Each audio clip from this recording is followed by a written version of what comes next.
E aí, gente plena e analisada, como vocês estão? Eu estou aqui para mais um vídeo nesse canal.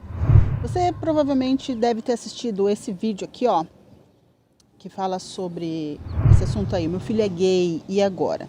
Esse vídeo aqui que eu vou fazer é uma continuação desse, ou como eu disse para algumas pessoas, eu vou fazer uma versão crente desse. E eu tô na rua e vocês, pelo amor, me perdoem por essa barulheira. Meu Deus, por que as pessoas resolvem sair, né, essa hora com o som? Enfim, é a vida, gente, é a vida. Bom, então vamos lá. Se você já assistiu esse vídeo, se você não assistiu, eu vou deixar o link aqui na descrição. Meu filho é gay, e agora? Então, se você já assistiu, você viu lá que eu falei que tudo gira, na verdade, em torno do amor. Só que quando a gente fala sobre um público evangélico, um público crente, muitas vezes, e talvez até nem seja só o público crente, quando a gente fala assim, fulano é gay, ciclano é gay e tal, na cabeça das pessoas, a primeira coisa, a primeira imagem que surge, porque é assim que a nossa cabeça funciona, né? A gente atrela imagens às palavras, a gente não pensa em palavras, a gente pensa em imagens. É justamente o que? A relação sexual entre duas pessoas do mesmo sexo. Então, quando a pessoa ela tem aquele ímpeto de repulsa, é por conta de achar que a homossexualidade ela gira apenas em torno do sexo, do ato sexual em si. E não é bem assim que funciona, não é bem assim que a banda toca, né? E uma das coisas que mais assim revoltam os homossexuais é a questão dos crentes não validarem o que eles sentem como amor. E eu não estou aqui, gente, eu não estou aqui para defender nem... claro, não vou defender a questão bíblica, mas também não vou defender a questão dos LGBTs. Gente, toda vez que eu ligo a câmera, aparece um helicóptero. É impressionante. Maratona meu canal aí que você vai ver. Eu toda vez ou é avião ou é helicóptero. Vamos esperar, né?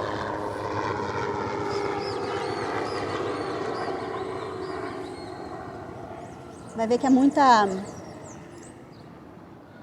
prosperidade, né, gente? Muita prosperidade.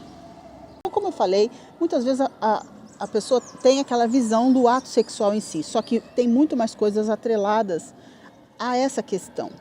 Ninguém consegue parar e pensar, principalmente os mais reacionários contra a homossexualidade, de que essas pessoas elas estão buscando o amor uma das outras, tá? Por trás de uma relação homossexual existe a promiscuidade? Tem a galera da promiscuidade, assim como tem hétero promíscuo também, né? Gente promíscuo, gente errada, gente invejosa. Vocês têm que entender que isso é inerente à humanidade, não é a um sexo ou a uma identificação de gênero. Mas por trás de uma relação homossexual, muitas vezes existe um carinho, existe o afeto, existe o companheirismo. Você aí que é casado, que é casada há muitos anos, que tem um casamento funcional, um casamento legal, um casamento bacana. Imagina se eu chegasse para você e dissesse para você assim, ó, amar o teu marido é pecado a partir de agora, ou amar a tua esposa é pecado a partir de agora. O que você ia sentir? Você não ia ficar revoltado? Como assim? Como que você não vai validar aquilo que eu sinto? Como que você vai dizer que o que eu sinto, que é tão puro, que é tão genuíno, que é tão autêntico, é pecado? Esse é o mecanismo que acontece na cabeça de um casal LGBT, que se ama, que vivem juntos, que dividem a vida, que tem o companheirismo. É essa reação que eles vão ter, tá? Então você aí que é crente, você que é evangélico, vocês precisam começar a olhar a causa não, olhar o sentimento da pessoa, do ser humano homossexual. Porque muitas vezes a impressão que dá é que a gente, inclusive tem até o apelido, né? Fulano é viado. A gente trata como se fosse um animal ou algo de uma segunda categoria, como se não tivesse direito de sentir, não tivesse direito de amar, não tivesse direito de nada, tá? Não é bem assim. Então, o meu convite é, olhe primeiro para essa pessoa como um ser humano, né? Embora, nossa, é chovendo molhado eu falar isso daqui, por um público crente, porque, né, a gente deveria estar levando o amor de Deus, e o amor de Deus ele transforma, mas quando se pensa em alguém reacionário, mesmo que você aceite Eu converso com muita gente, tá? Gente de igreja, gente não de igreja também, mas existe sempre essa desconexão de comunicação. Parece que quem está fora, a galera do movimento homossexual, eles olham para a galera da igreja como a pior raça do mundo. Porque crente não presta, porque crente é homofóbico, porque crente fala de Deus, fala do amor de Deus, mas não tem amor coisa nenhuma no coração. Então calma lá.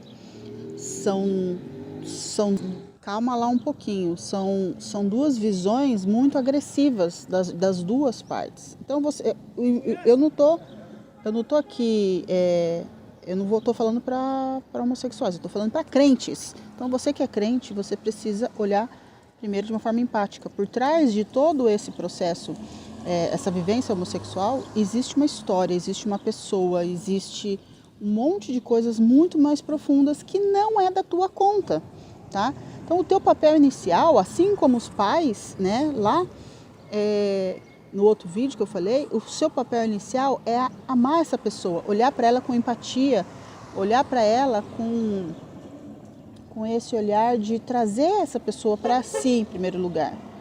Por quê? Se é pecado, se não é, se ela peca ou se ela não é, entenda, pecar, todo mundo vai pecar, né?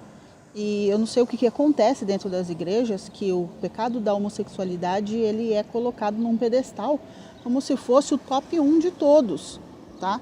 Só que você às vezes está sentado em cima do próprio rabo, esquecendo de que mesmo dentro da igreja, as pessoas pecam também.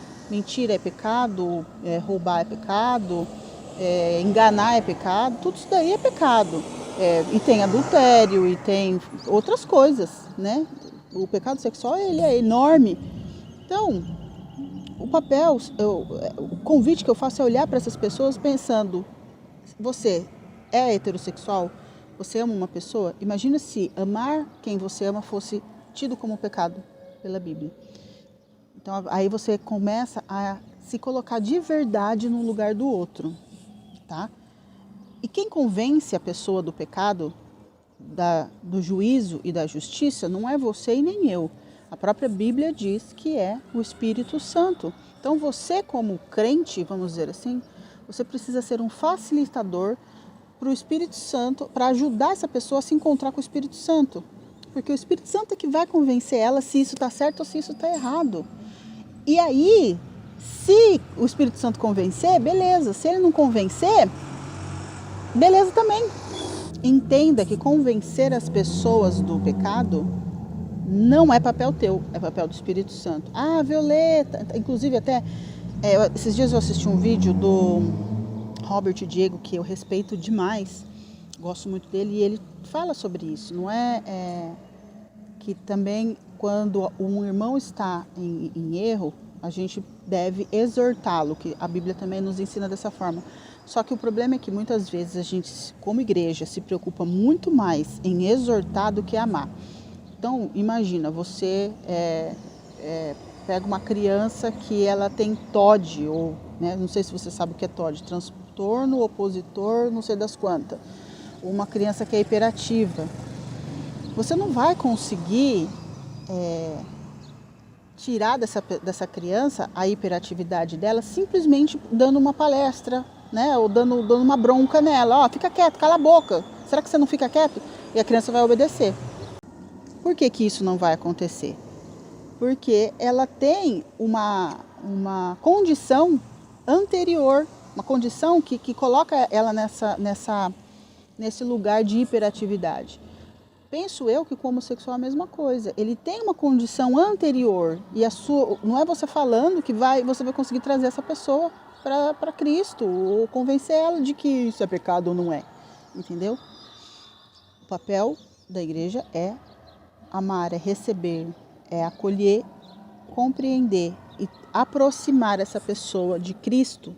Porque a partir do momento que essa pessoa conhece a própria história, conhece a origem disso, conhece o caráter de Cristo, conhece o que é Cristo, o que é Deus, o que Ele faz, o que Ele pode fazer, essa pessoa ela vai ter poder de decisão se ela quer continuar nessa vida ou se ela não quer. E também não é o teu papel criticar se ela optar em em não abandonar a homossexualidade. Não é o teu papel criticar ela, entendeu? Você precisa respeitar a pessoa como ela está, como ela veio ou como ela se sente. Porque sempre vai ter aquela sensação de que, poxa, um homossexual, para dizer que ele foi liberto da homossexualidade, ou que ele abandonou a homossexualidade, que ele vai ter que ter um relacionamento hétero. E minha avó foi pastora até morrer. Na igreja dela tinha um rapaz que ele era homossexual, ele conheceu a Cristo, ele se converteu e ele falou, olha, eu não quero mais a homossexualidade. E nem por isso ele teve um relacionamento heterossexual depois. Ele ficou sozinho, né? Morreu solteiro. Mas essa foi uma escolha dele. É isso que vocês precisam entender, respeitar a escolha das pessoas e respeitar o tempo das pessoas também. Se elas querem abandonar, se elas não querem, se elas querem, enfim. Então esse é o meu recado para o público crente. A igreja ainda está muito mal preparada. Fazendo um alinhamento com vocês de que eu não sou adepta da igreja progressista, não sou. Mas a igreja, ela não está preparada, ela não tem ainda estrutura emocional para entender essas pessoas, para receber essas pessoas. E muitas vezes você que é igreja, você que é crente, você pode estar, por não entender a dinâmica da homossexualidade, você pode estar colocando essa pessoa, a alma dessa pessoa a perder. Então, a pessoa veio sedenta de Deus, de Cristo, e a igreja não teve capacidade de mostrar Cristo de verdade para essa pessoa. Então, meu recado com esse vídeo era esse. Claro que já vou me preparar, vou lá agora colocar uma armadura para receber umas porradas, né? Por quê? Porque é muito interessante como os crentes às vezes se tornam muito reacionários e os homossexuais também muito reacionários. É todo mundo querendo defender o seu ponto de vista e não buscando um ponto de equilíbrio. Quem que perde com isso? As pessoas perdem com isso, a igreja perde com isso. As pessoas perdem porque perdem a oportunidade de ter um encontro real com Cristo.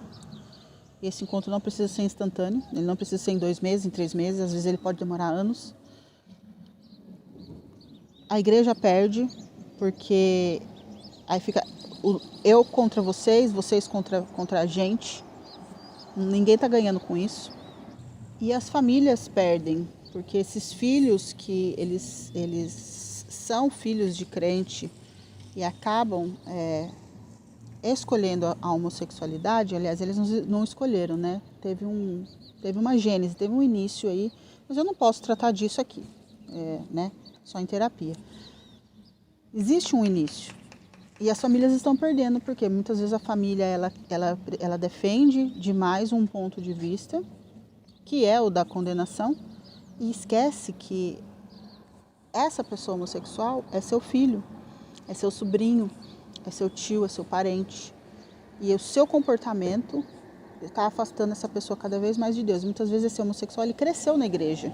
Ou então ele sentiu o desejo homossexual, ele veio para a igreja para buscar uma ajuda porque ele estava perdido.